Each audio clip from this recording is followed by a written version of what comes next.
Alors, les Ateliers du Chemin est une entreprise de vitrail.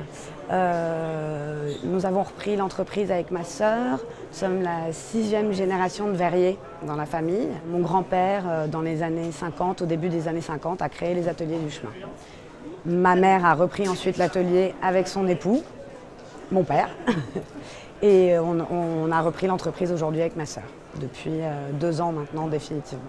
Alors dans le secteur du patrimoine, le vitrail a un avantage quelque part pour tout ce qui est bâtiments classés, en tous les cas les églises.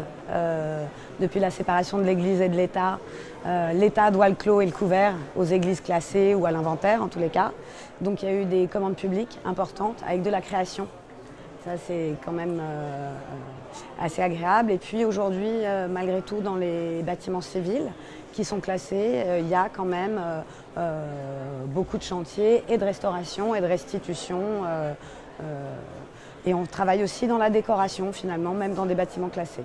Oui, le vitrail est à la fois un métier ancien qui utilise les mêmes techniques depuis le Moyen-Âge, les mêmes outils.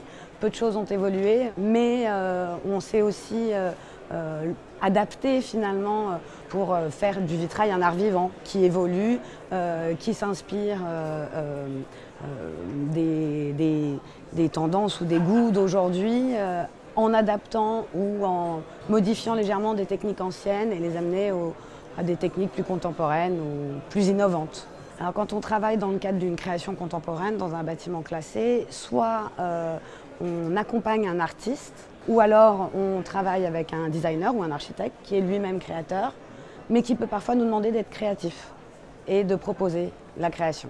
On participe au Salon du patrimoine depuis son existence. C'est un salon important qui d'ailleurs évolue aussi, c'est assez... du coup on voit les évolutions du métier qui était très concentré au départ sur les architectes en chef des monuments historiques, quasiment exclusivement, et pour la clientèle privée, des propriétaires de châteaux. Et aujourd'hui, on a de plus en plus de décorateurs ou de designers qui viennent chercher un métier d'art pour créer un décor, ou ce qu'il y avait peu avant.